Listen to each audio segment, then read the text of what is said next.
பாடி mass index எனப்படும் உடல் நிறை குறியீட்டெண் இந்தியர்களுக்கு 23க்கு மேல் இருந்தால் ஓவர் வெயிட் எனவும், 25க்கு மேல் இருந்தால் ஒபேசிட்டி எனவும் ethnic specific criteria for classification of body mass index a perspective for Asian Indians and American Diabetes Association position statement தெரிவிக்கிறது.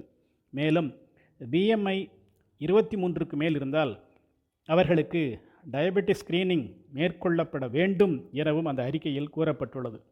உலகின் மற்ற மக்களுக்கு பாடி மாஸ் இண்டெக்ஸ் 24.9 வரை நார்மல் என்றும் வரையறுக்கிறது.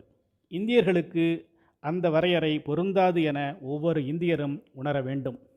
23க்கு மேல் பிஎம்ஐ இருந்தால் மெட்டபாலிக் சிண்ட்ரோம், அதாவது hypertension, cancer, polycystic ovary syndrome, heart disease, dementia, non alcoholic fatty liver disease, insulin resistance, lipid problems, type 2 diabetes ஆகியவை உண்டாகும் வாய்ப்புகள் அதிகம்.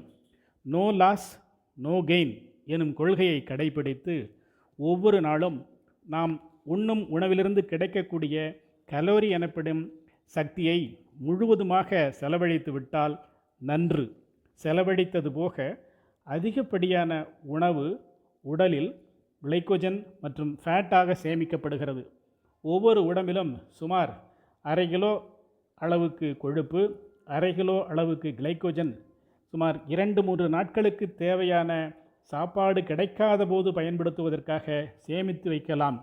அதிக அளவில் கொழுப்பு உடலில் சேமிக்கப்படும் போது 60,000 மைல் நீளமுடைய இரத்த குழாயினுள் படிந்து அதன் உள்விட்டத்தை குறைக்கும்போது இரத்த கொதிப்பு மற்றும் இதய நோய் ஏற்பட வாய்ப்பு உண்டு. அளவுக்கு அதிகமான ஃபேட் இன்ட்ரா மயோசெல்லுலர் லிப்பிட் மசில் செல்லுக்குள் தேங்கினால் மைட்டோகாண்ட்ரியல் பயோஜெனசிஸ் பாதிக்கப்படும்.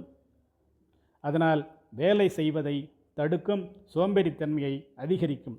அதிகமான கொழுப்பு செல்லுக்குள் குளுக்கோஸ் செல்வதை தடை செய்யும்.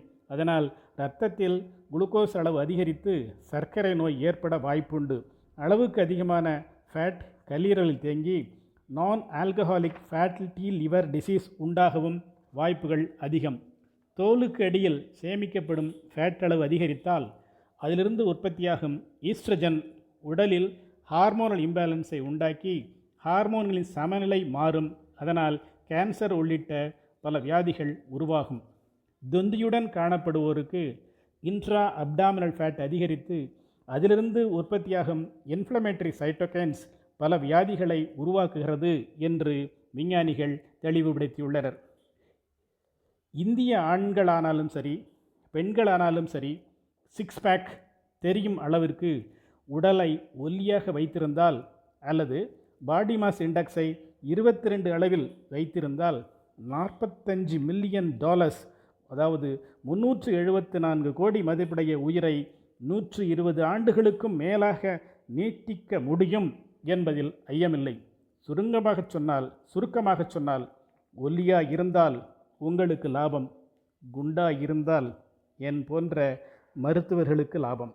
உங்களின் சிந்தனைக்கு.